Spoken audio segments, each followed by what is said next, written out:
I can't breathe.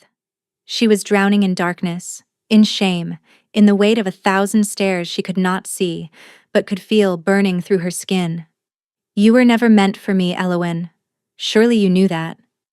The words shattered something inside her that had been cracking for years. The great hall had gone silent, the kind of silence that falls when the world holds its breath, and then a voice cut through the chaos, deep, commanding, belonging to the one wolf in all of Valdrin no Omega had ever dared to dream of, the Alpha King. She is mine. His voice rolled through the hall like thunder across mountains. Anyone who disagrees can challenge me now. No one moved. No one breathed. The blind Omega who had been discarded like broken glass was now claimed by the most powerful wolf in the realm. And everything she thought she knew about her fate was about to burn to ashes. The training grounds of Valdrin smelled of wet earth and copper. Elowen moved through the space with a certainty that confused most who watched her. Her feet knew the terrain intimately, every dip in the packed soil, every rise where roots pushed through, every patch where the ground grew soft and treacherous after rain. 23 years of blindness from birth had taught her that eyes were not the only way to see. The world spoke in textures and temperatures, in sounds and scents, in the subtle vibrations that traveled through stone and earth. The wooden staff whistled through the air toward her left side. She heard it cutting the wind a fraction of a second before it would have connected with her ribs. She ducked, pivoting on her heel with practiced grace, and drove her own staff into the soft point beneath her opponent's ribs. The guard grunted and stumbled back 3 paces, his boots scraping against gravel. "Lucky strike," he muttered, resetting his stance. She could hear the wounded pride in his voice, the way his breathing had grown heavier with frustration. Elowen said nothing. She simply waited, her milky eyes staring at nothing and everything, her ears tracking his breathing, his footwork, the rustle of his training tunic as he shifted his weight from one foot to the other. He attacked again. Overhead this time, predictable in his frustration, telegraphing the move with a sharp exhale before his arms even began to rise. She sidestepped, hooked her staff behind his ankle, and pulled. He crashed onto his back with a thud that drew murmurs from the gathered soldiers. "Luck seems to favor her often," someone whispered from the watching crowd. "Favor?" Another voice answered, female, sharp with contempt that cut through the morning air. "There is no favor in letting a defective Omega train alongside real wolves. It is charity. Pathetic charity that diminishes us all." Elowen did not need to identify the speaker. She knew that voice, the way she knew the sound of her own heartbeat, had learned to recognize its particular blend of honeyed sweetness and hidden venom over 17 long years. Lady Thessaly, daughter of the High Chancellor, had been reminding Elowen of her worthlessness since they were both children running through the castle corridors. "Look at her standing there," Thessaly continued, her footsteps approaching with the measured click of expensive heels on stone.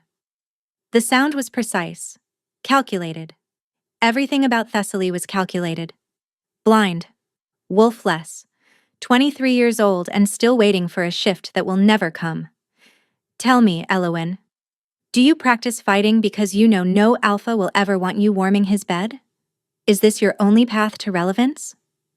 The soldiers shifted uncomfortably around them. Some turned away, unwilling to witness another humiliation. Others watched with the hungry attention of those who fed on cruelty, who found entertainment in the suffering of those weaker than themselves. Elowen lowered her staff slowly, deliberately, refusing to show the tremor that threatened her hands. Something inside her chest tightened like a wound being stitched without numbing herbs, that familiar pain she had learned to swallow rather than display. "I practice fighting, Lady Thessaly," she said, her voice emerging steady as stone despite the turmoil beneath, "because skill requires no eyes, unlike beauty, which seems to require no brain at all." A sharp inhale from somewhere to her left, a barely suppressed laugh from behind her, quickly stifled. And then silence, the dangerous kind that preceded storms that made the air feel thick and charged with impending violence. Thessaly's scent shifted in Elowen's perception. The floral notes of jasmine that always surrounded her soured with something darker, something that smelled like rage barely contained behind a civilized mask.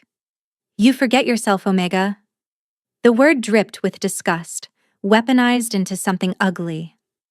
You forget that the only reason you exist within these walls is because the old Alpha King pitied your dead parents enough to take in their worthless offspring.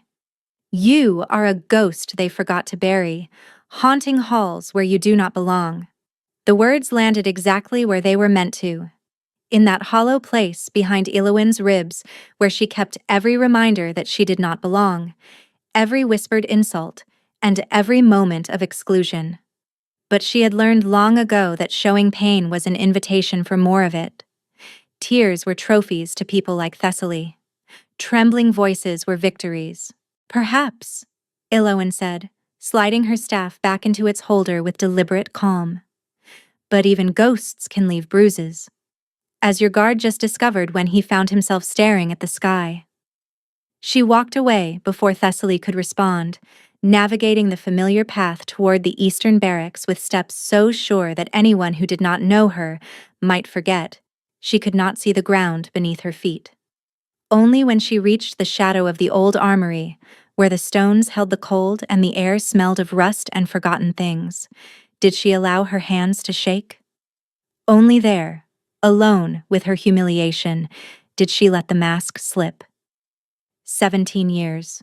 She had survived 17 years of Thessaly's cruelty since the old Alpha King had taken pity on a blind 6-year-old orphan whose parents had died defending the northern border. 17 years of whispered insults and public humiliations, of being the blind Omega that everyone pointed to as proof that some wolves were simply born wrong, born broken, born less than. But tonight, everything would change. Tonight was the bonding moon, the sacred ceremony where alphas claimed their chosen mates before the entire pack, where futures were sealed and destinies written. And Kalen, son of the Western Beta, the man who had whispered promises in her ear for 3 years, had finally sworn he would make her his. Meet me by the wisteria grove after the sun sets, he had said just yesterday, his breath warm against her temple, his hands gentle on her shoulders. I have something important to tell you before the ceremony, something that will change everything. Elowin pressed her palm against the cold stone wall and allowed herself just for a moment to hope. Kalen was not the most powerful wolf in Valdrin. He was not rich or politically important or destined for greatness. But he had seen her when others looked through her as if she were made of glass. He had touched her face gently, traced the space around her unseeing eyes, and told her she was beautiful in a way that required no eyes to understand. You are different, Elowin, he would say when they walked through the gardens in the early morning hours, before the castle woke to judge them. Special. I do not care that your wolf sleeps. I do not care what anyone thinks. Only what I feel when I am with you. She believed him. How could she not, when his were the only hands that had ever touched her with tenderness instead of pity or disgust? The wisteria grove sat at the edge of the castle grounds, where the manicured gardens gave way to wilder growth. Elowin found it by following the sweet, heavy perfume of purple flowers that hung in cascades from ancient trees, a scent she had memorized years ago during her early explorations of the grounds. She thought about Kalen as she walked, remembering the first time he spoke to her 3 years ago in the castle library. She had been running her fingers over the embossed pages of the few books she could read when a warm voice interrupted her solitude. What are you reading? He had asked. Histories of the Northern campaigns, she had answered, surprised that anyone would address her. My fingers can feel the raised letters if I go slowly enough. Instead of leaving, he had sat beside her. Tell me about it. I want to understand your world. That was how it began, with small kindnesses that grew into something she mistook for love, secret meetings in the gardens at dawn, whispered conversations in shadowed corridors, the gentle touch of his hands on her face as he described the colors of sunset she would never see. You are beautiful, he would tell her, his thumb tracing the curve of her cheek. beautiful in a way that requires no eyes to understand. She believed every word. She believed him when he said her blindness did not matter. She believed him when he promised that one day he would claim her before the entire pack, and consequences be damned. 3 years of believing. 3 years of gathering crumbs and convincing herself they would become something whole. Now she arrived early at the grove, dressed in her mother's simple white gown. The fabric was old, soft from years of careful washing, and it carried a scent that Elowen had long ago memorized as the only remaining trace of the woman who had given her life. Wearing it felt like being held by a ghost. "You look like her," Bryn had said earlier, the elderly servant's voice thick with emotion. "Like your mother, on the night she was claimed. She would be proud of you, child, surviving everything you have survived." "Be careful tonight," Bryn had added, something fearful flickering in her weathered voice. Bonding Moon has a way of revealing truths that daylight keeps hidden. The evening air was cool against Elowen's bare arms, carrying the distant sounds of the pack gathering in the great hall for the ceremony. Music drifted on the wind, lyres and drums setting the rhythm for celebration. Laughter rose and fell like waves. The clink of glasses raised in anticipation of the bonds that would be formed tonight echoed across the grounds. Elowen waited beneath the wisteria trees, their perfume surrounding her like a blessing. The sun finished its descent. She felt its warmth fade from her skin, replaced by the cooler touch of twilight. The shadows would be lengthening now, she knew, though shadows meant nothing to eyes that had never seen light. She waited longer. Her fingers twisted in the fabric of her mother's gown. The sounds from the great hall grew louder, then began to settle into the rhythmic pulse that preceded the formal rituals. The ceremony would be starting soon. Still, she waited. Her heart began to pound against her ribs with growing unease. And then, finally, footsteps approached through the grove. But they were wrong. Too light, too quick, too sharp against the soft earth, accompanied by a scent that made Elowen's blood turn to ice in her veins. Jasmine. Only jasmine now, without any attempt to hide what lay beneath. "Well, well," Thessaly's voice slithered through the darkness like a serpent through grass. "The blind Omega, all dressed up in her dead mother's rags with nowhere to go. How perfectly tragic." Elowen straightened, her heart hammering. "Where is Kaelin?" "Kaelin?" Thessaly laughed, a bright, brittle sound that echoed off the wisteria trees and seemed to make the flowers themselves recoil. "Oh, you poor, pathetic creature. Did you really think he was coming? Did you actually believe he would choose you?" "He told me to meet him here. He said he had something important." "Yes, he did. And then he told me about your little arrangement." Thessaly's footsteps circled closer, predatory, savoring the moment. "Do you want to know what he said when I offered him an alternative? When I reminded him that bonding with a defective, blind, wolfless Omega would destroy any chance he had of advancing in the pack? Would make him a laughingstock? Would condemn any children he might have to carry your tainted blood?" Elowen's throat tightened until she could barely breathe. "You are lying." "Am I?" The smile in Thessaly's voice was audible, dripping with satisfaction. "He is in the Great Hall right now, Elowen, standing beside me at the front of the assembly, ready to claim me before the entire pack as soon as the ritual begins. He chose power over whatever pale imitation of love you offered him." The world tilted beneath Elowen's feet. She reached out blindly, her hand finding the rough bark of a wisteria tree, anchoring herself against the vertigo that threatened to pull her under. "No," she whispered. "He promised." "Promises mean nothing when spoken to someone who does not matter." Thessaly stepped closer, so close that Elowen could feel the heat of her breath. "Did you really believe someone like him could want someone like you? You were entertainment, Elowen, a diversion to pass the time, a charity project to make him feel noble. Nothing more. He loved me. He loved the way you worshipped him, the way you made him feel powerful by comparison." Thessaly's hand shot out, shoving Elowyn backward against the tree hard enough to drive the breath from her lungs. But love, real love, that requires someone worth loving. And you, dear Elowyn, have never been worth anything at all. She stepped back, her heels clicking against a stone. The ceremony begins in 10 minutes.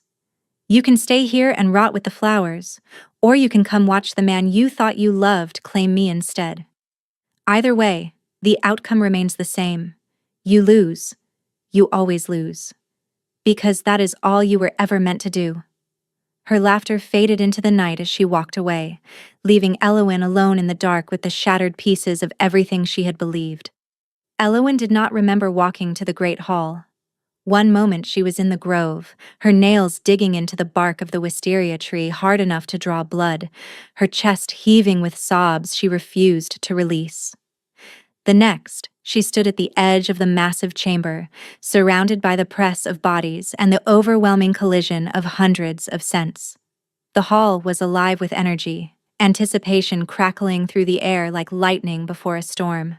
She could hear the shuffle of formal gowns against the stone floor, the clink of ceremonial jewelry, the low murmur of countless conversations weaving together into a tapestry of sound. Wolves of Valdren. High Chancellor Mordecai's voice rang out above the crowd, silencing the chatter.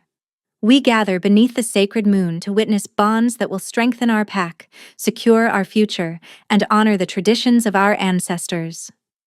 Applause rippled through the hall like waves across water. The ceremony began. Couples stepped forward one by one to formalize their bonds. Unions negotiated and approved. Alliances built on politics and power. Elowyn listened to each announcement with detached attention, her mind still reeling from Thessaly's revelation. And then, finally, the announcement she had been dreading.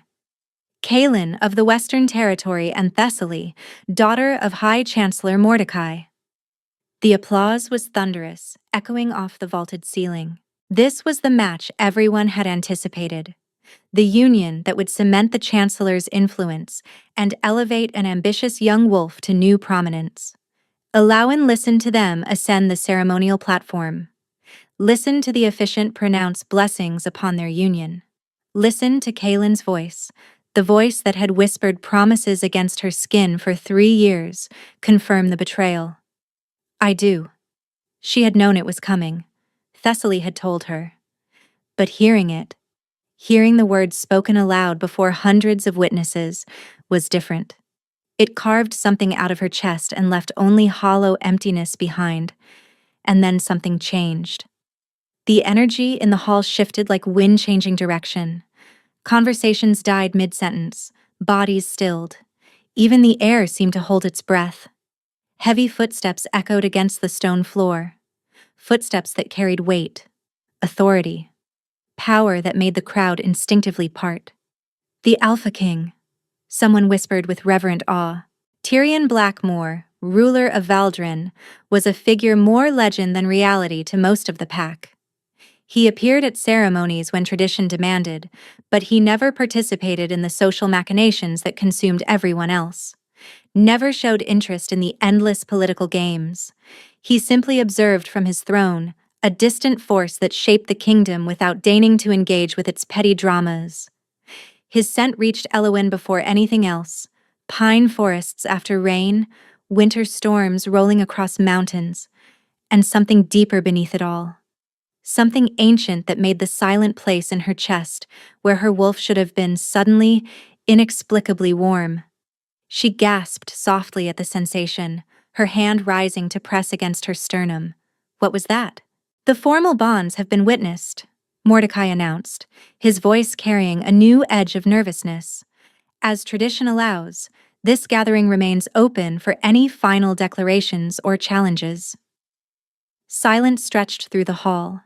This was the moment when rivals could contest bonds, when secret claims could be revealed. It rarely happened, but the tradition remained. Then those heavy footsteps resumed, moving through the crowd, coming closer. The whispers began again, confused and curious. Where is he going? Is that the blind servant? Why would the Alpha King? The footsteps stopped directly in front of Alawan. Pine and storms, overwhelming now, surrounding her.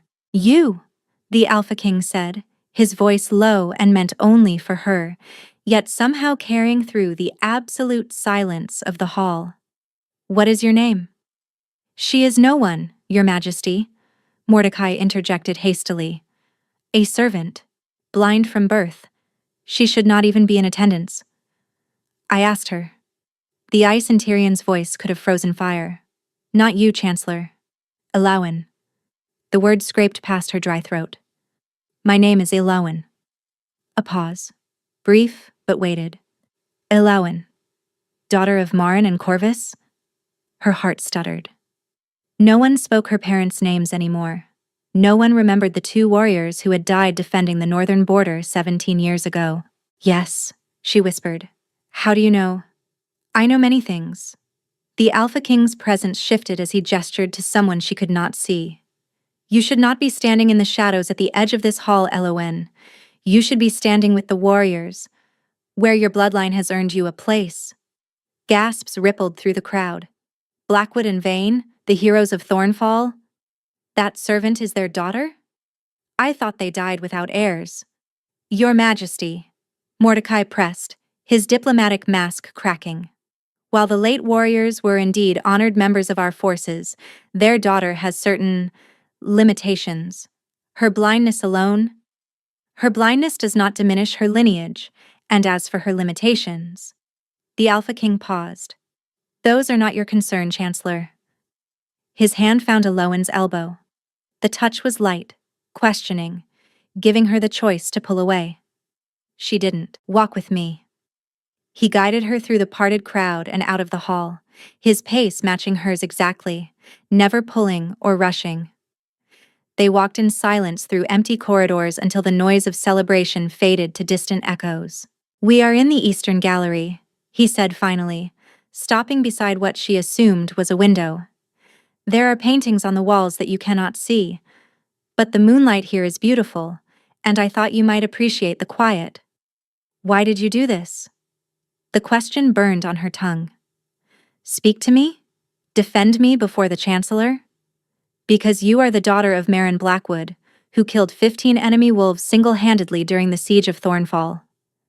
And Corvus Vayne, who held the northern pass for 3 days with only 12 men while reinforcements traveled from the capital. His voice softened. You are the last of 2 bloodlines that helped build this kingdom, and you have been forgotten by the very people your parents died to protect. Tears burned behind her eyes. No one remembers them. I remember. I was 14 when they died. I watched my father give them a warrior's funeral. I watched you, a child of 6, stand beside their pyres without crying. He stepped closer. I have seen you many times since then, Elowen, in the training grounds, fighting opponents twice your size, in the healing halls, helping tend wounded soldiers, in the gardens at dawn. The warmth in her chest flared brighter. Go to the ceremony tomorrow, he said, the formal presentation of bonded pairs. Stand where I can see you. Why? Because tomorrow, Alawan, things are going to change, and you deserve to witness what comes next. Sleep did not come that night. Alawan lay in her narrow bed replaying every word the Alpha King had spoken until they blurred together into something that felt more like fever dream than memory. What did it mean? What could any of it possibly mean? Dawn brought a violent interruption. Her door burst open, crashing against the wall. Did you sleep with him? Thessaly's voice was a blade, sharp and seeking blood. I do not know what you are talking about. The entire castle is buzzing about how the Alpha King pulled you away from the ceremony, how he walked you through the private corridors. Thessaly's footsteps advanced rapidly. He has rejected every noble daughter in the kingdom for 15 years, and suddenly he has private conversations with a blind, wolf-less servant? A sharp slap cracked across Elowen's cheek, snapping her head to the side. Stay away from the Alpha King, Thessaly hissed. Whatever fantasy you have constructed in that defective mind of yours, end it now. He will never want you. No one will ever truly want you. And if you continue embarrassing yourself, I will ensure the entire kingdom knows exactly what kind of desperate, pathetic creature you are." She swept out, the door slamming behind her.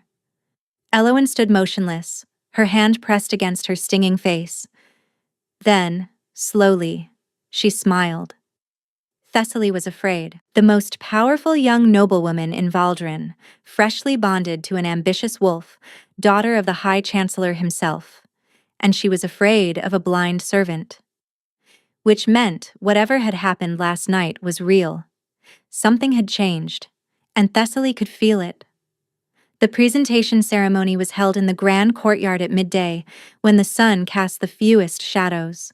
Elowen stood at the edge of the crowd, wearing her simple gray servant's dress, trying to be invisible among the masses. But the Alpha King's words echoed in her mind. "Stand where I can see you." So she stood, watching, waiting. The ceremony began with traditional blessings. Newly bonded pairs were called forward one by one to receive formal recognition from the assembled pack. Kaelin of the Western Territory and Thessaly, daughter of High Chancellor Mordecai. Thunderous applause. Elowen listened to them ascend the platform, listened to the crowd's adoration pour over them like honey, and she felt nothing. The realization startled her. Yesterday, this would have destroyed her. But standing in this courtyard where that bond was being blessed, she felt only distant emptiness, as if the wound had already begun scarring over. "The formal presentations are complete," the officiant announced. "This gathering remains open for any final declarations or challenges." Silence stretched across the courtyard. Then, footsteps, heavy, deliberate, achingly familiar. The crowd parted like water before a ship's prow. Gasps and whispers erupted. The Alpha King. He was moving. Not toward the platform, not toward the nobles gathered in their finery. Toward her. What is he doing? Where is he going? Is that the blind one? The footsteps stopped directly in front of her. Pine and winter storms surrounded her. "Elowen." His voice carried quiet reproach. "I asked you to stand where I could see you. I am here. You are hiding at the edge of the crowd. That is not what I meant." His hand found hers.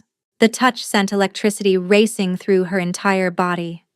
She gasped, her knees threatening to buckle. "Come," the Alpha King said. "Stand with me." And then he was leading her forward, through the parted crowd, past gaping nobles and stunned servants, toward the ceremonial platform where Thessaly and Kaelin still stood with their bond freshly blessed. "Your Majesty." Mordecai's voice emerged strangled, all diplomatic composure shattered. "This is highly irregular. The presentation ceremony is for bonded pairs, not for—" "I am aware of the ceremony's purpose, Chancellor." The words fell like stones into still water. Elowen felt every eye in the courtyard turn toward her, curious, hostile, disbelieving.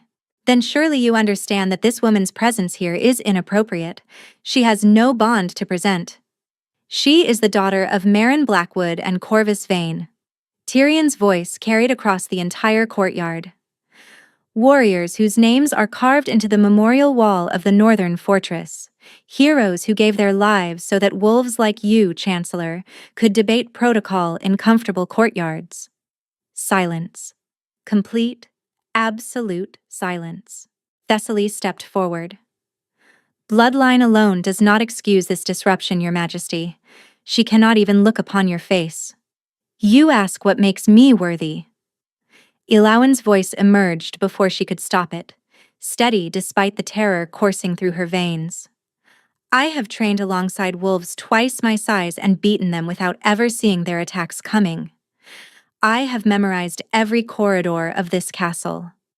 I have survived the loss of my parents, the cruelty of people like you, the betrayal of those I trusted, and I am still standing."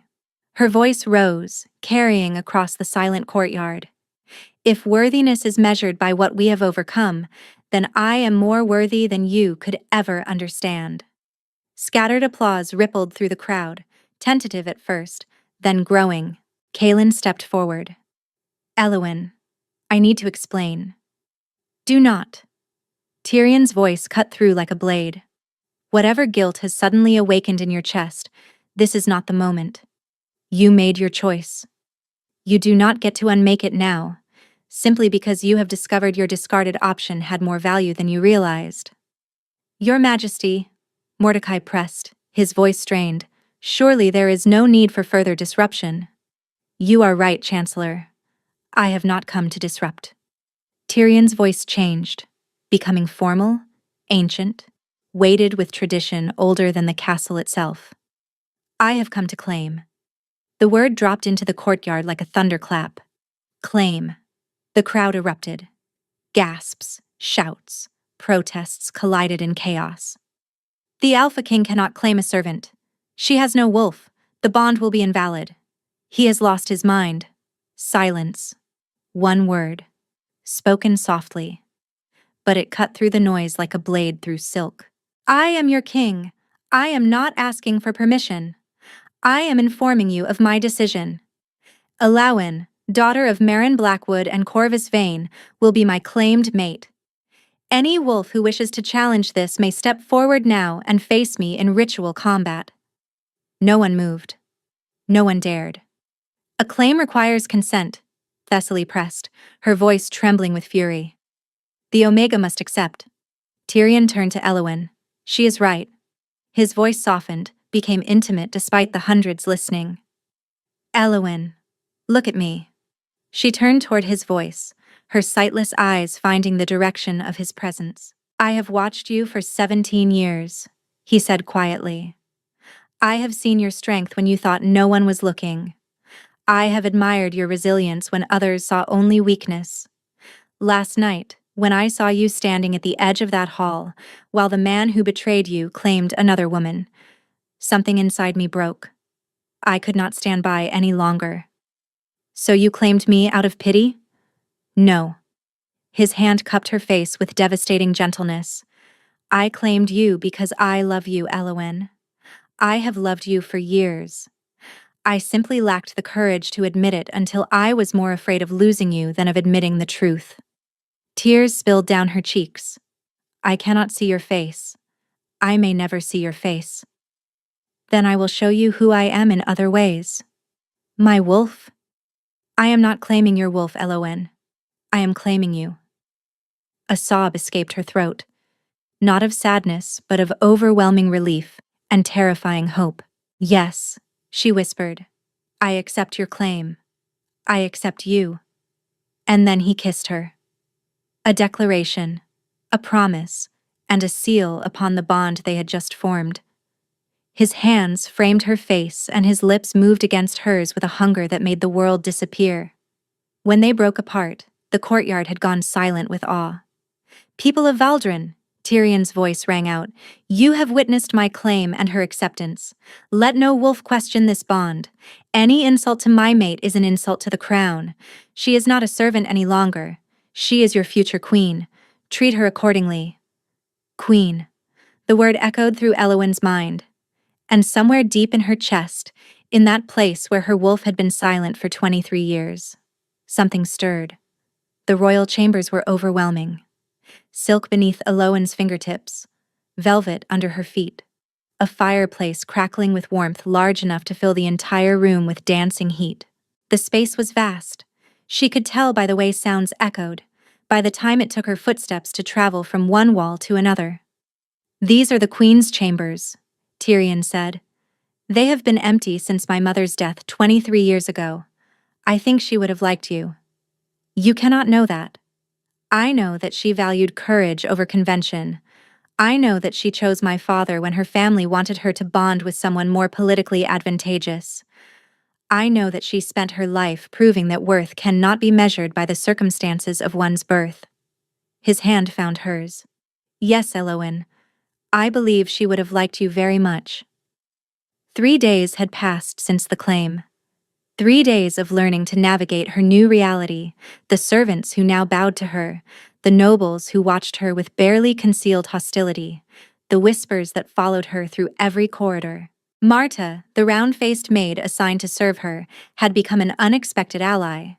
They will come around, she would say while helping Elowin dress. Give them time to see what the king sees. But the whispers continued. She will never produce an heir.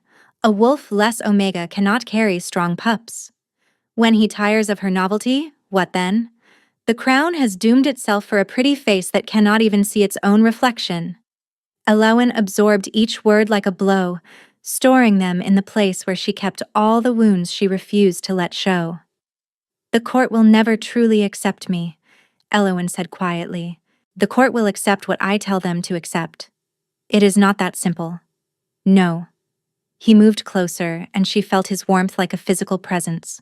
There will be resistance, schemes, wolves who believe they can undermine you because of where you came from. But I have never lost a battle I chose to fight. And this is a battle you choose to fight? For me? This is a battle I have been waiting to fight for longer than you know. She did not decide to kiss him.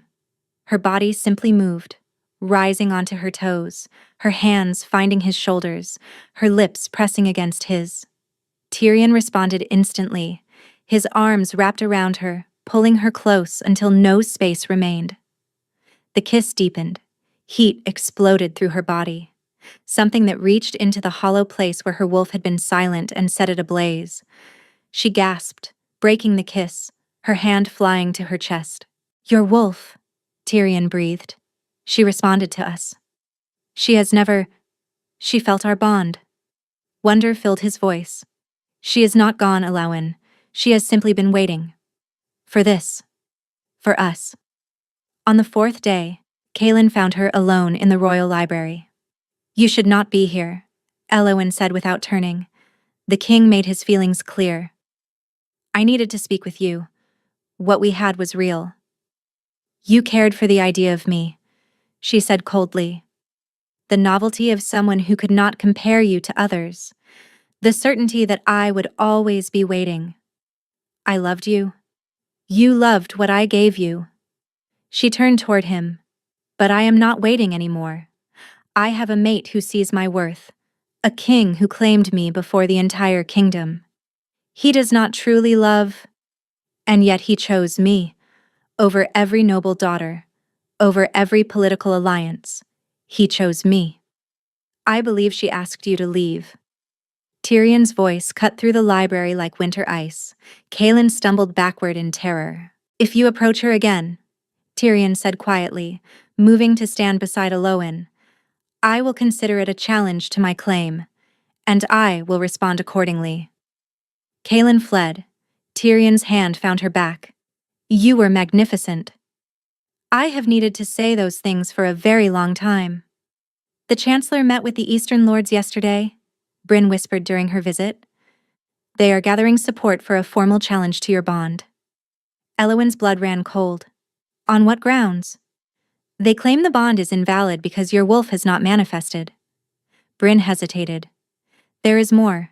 Lady Thessaly has been asking healers about accidents that might befall wolf less Omegas. They want me dead. If you disappear, the challenge becomes unnecessary. That night, Elowin told Tyrion everything. I knew about the Chancellor's maneuvering, he said grimly. I did not know about Thessaly's inquiries. What are you going to do?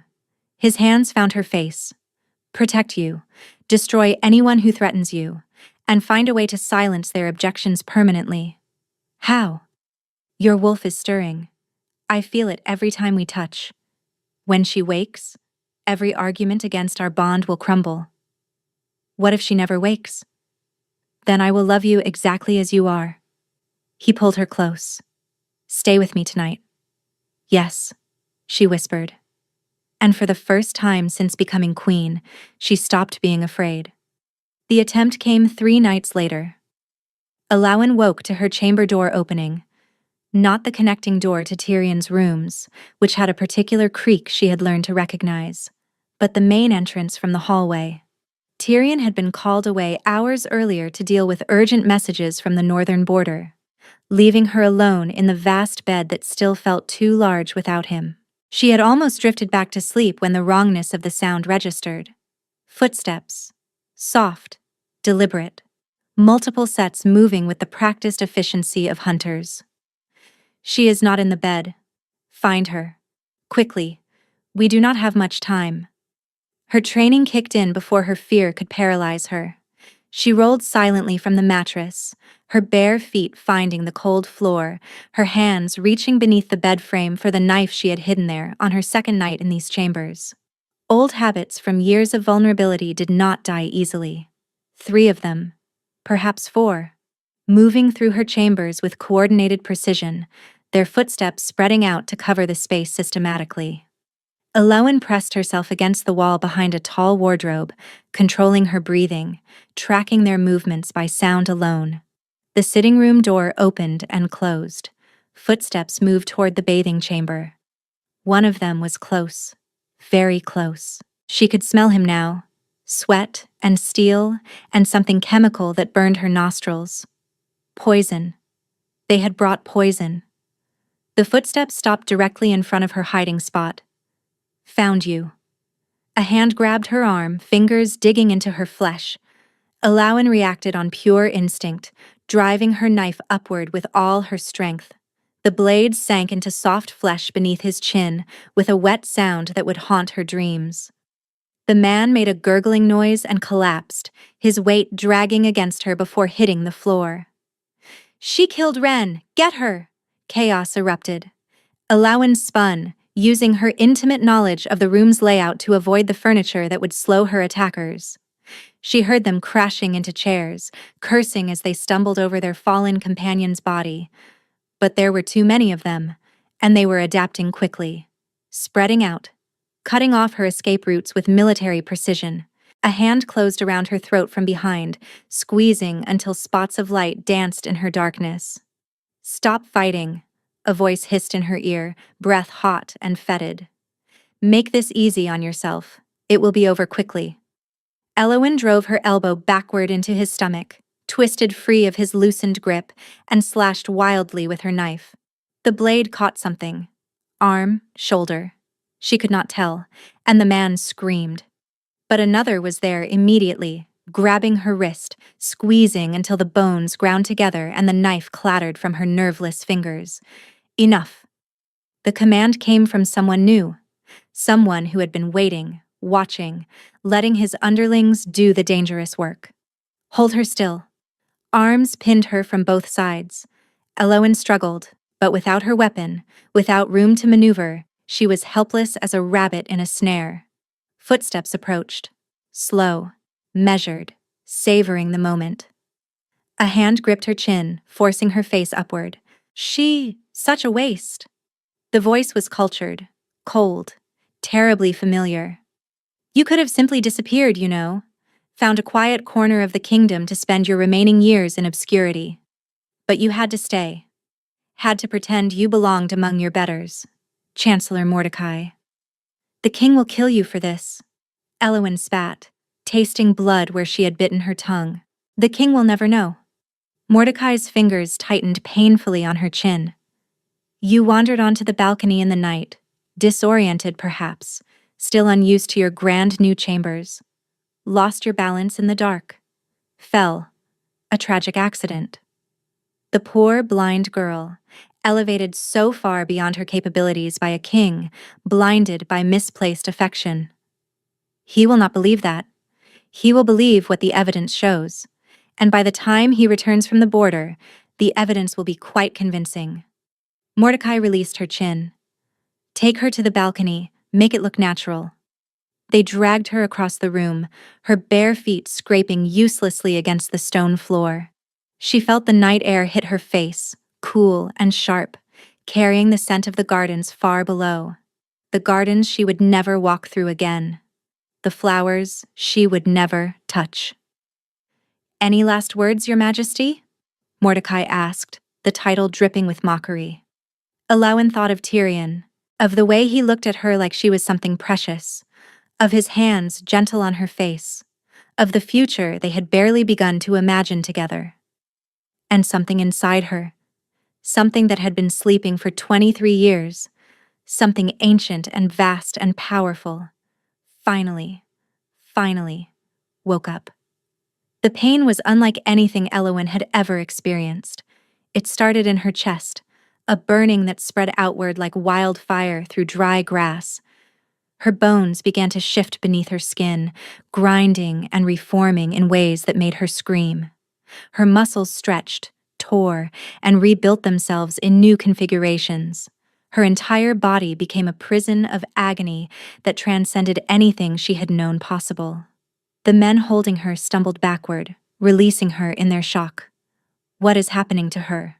Her eyes! Look at her eyes! They're glowing! That's impossible. She has no wolf. Eowyn could not see what they saw, but she could feel it. The presence that had been stirring in her chest for weeks now roared to full, devastating life, flooding through her body with power that seemed to remake her from the inside out. She was shifting. After 23 years of silence, after a lifetime of being told her wolf was dead or dormant or simply non-existent, the creature inside her was finally emerging. The transformation was violent, too long delayed, too much power compressed into a single explosive moment. She screamed, or perhaps she howled, the line between human and wolf blurring until she could not tell where one ended and the other began. Bones cracked and reformed. Skin rippled and sprouted fur. Her face elongated, her hands became paws, her spine curved into new architecture. And then, as suddenly as it had begun, the pain ended. Eowyn stood on 4 legs, her new body thrumming with strength she had never imagined possible. Every muscle felt coiled with power, every sense had expanded 100-fold. But most astonishing of all, she could see. Not with her eyes. Those remained sealed shut, still blind after 23 years of darkness, but with something else, something deeper, something that painted the world around her in shades of heat and sound and vibration, creating a map of her surroundings more detailed than any sighted vision could provide. She perceived the 3 attackers backing away in terror, their heat signatures flaring with panic. She perceived Mordecai frozen in the balcony doorway, his heartbeat thundering with fear. And beyond them, beyond the walls and corridors, she perceived another presence racing toward her, familiar and beloved, his wolf's energy calling to hers across the distance. Mate, Tyrion was coming, but Eowyn did not wait for rescue. She had spent her entire life waiting for others to save her, to protect her, to decide her fate. Not anymore. She leaped at the nearest attacker, her jaws closing around his arm before he could raise his weapon. The taste of blood flooded her mouth, hot and copper and savagely satisfying. The man screamed and fell. The second attacker tried to run. Her wolf caught him in 3 bounds, hamstringing him with a single swipe of her claws. He collapsed, howling in pain. Only Mordecai remained, pressed against the balcony railing, his face a mask of terror that her new senses read as clearly as if she could truly see it. "This is impossible," he whispered, his voice cracking. "You have no wolf. Everyone knows you have no wolf." She could kill him. Her wolf wanted his throat. But his death would cause political chaos. His confession would end this permanently. She retreated. Waited. The doors burst open. Tyrion entered in wolf form, massive, midnight-furred, eyes blazing gold with fury. He shifted instantly. 5 seconds to tell the truth, Chancellor. It was Thessaly's idea. Mordecai collapsed to his knees. She said the blind Omega would never belong. I ordered the attack. His terror transformed to awe as he stared at Eowyn's wolf. That is Moonfire bloodline, the ancient line that disappeared 300 years ago. The original royal wolves who carried the moon goddess's blessing. Eowyn shifted back. Her wolf retreated willingly, but she could still see. The perception remained. "Your eyes," Tyrion breathed, wrapping her in his cloak. "They are glowing silver, like moonlight." "The goddess's blessing," Mordecai whispered. "The Moonfire bloodline lives." By dawn, everyone knew the blind Omega had shifted. By midday, the Moonfire legends were on every tongue. By evening, nobles who had whispered against her scrambled to claim they had always recognized her potential. Thessaly was arrested fleeing the castle. The goddess would not choose someone like her, she spat, as guards dragged her away. Elauwin watched without responding. Thessaly had gambled everything on her destruction and lost. The formal presentation was held at sunset in the same courtyard where Tyrion had claimed her. This time, Elauwin walked beside him as an equal. The crowd was enormous, wolves from every corner of the kingdom, desperate to witness the living legend. "People of Valdrin," Tyrion's voice rang out, "you have heard the rumors. Today, you will see the truth." He offered his hand. She took it. "My mate is Elauwin Moonfire, last daughter of the ancient line, blessed by the goddess herself. Her wolf woke in defense of our bond, in fulfillment of prophecies older than this castle." He paused, his voice hardening. "Those who plotted against her have been brought to justice, and those who whispered that a blind Omega could never be worthy of a king, those wolves now kneel before the living proof of their ignorance." Slowly, the first wolf knelt, a guard who had mocked her years ago, then dozens, then hundreds, until the entire courtyard was a sea of bowed heads. An old sage stepped forward, tears streaming down his weathered face.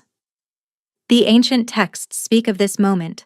When the Moonfire bloodline wakes, a new era begins. The goddess has chosen you, Queen Elauwin.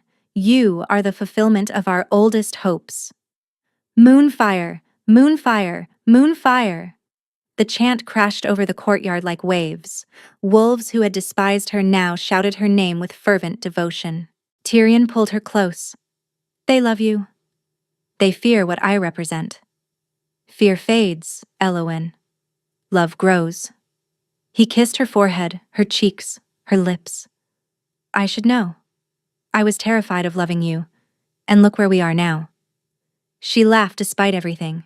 The trauma, the revelations, the weight of expectations. "This is not where I expected my life to lead." "No." He held her tighter. "This is better." The chanting continued, rising toward the darkening sky. And somewhere above, Elauwin imagined the moon goddess watching, approving. She had spent 23 years being told she was broken. But now she stood beside a king who loved her. Now she carried the blood of legends. Now she could perceive a world that had always seemed beyond reach. She was not broken. She had never been broken. She had simply been waiting, like her wolf, like her bloodline, like her heart, for the moment when everything would finally make sense. And as Tyrion held her close and the crowd chanted her name and the moon rose over the kingdom that was now hers to protect, Elauwin Moonfire allowed herself at last to believe in happy endings.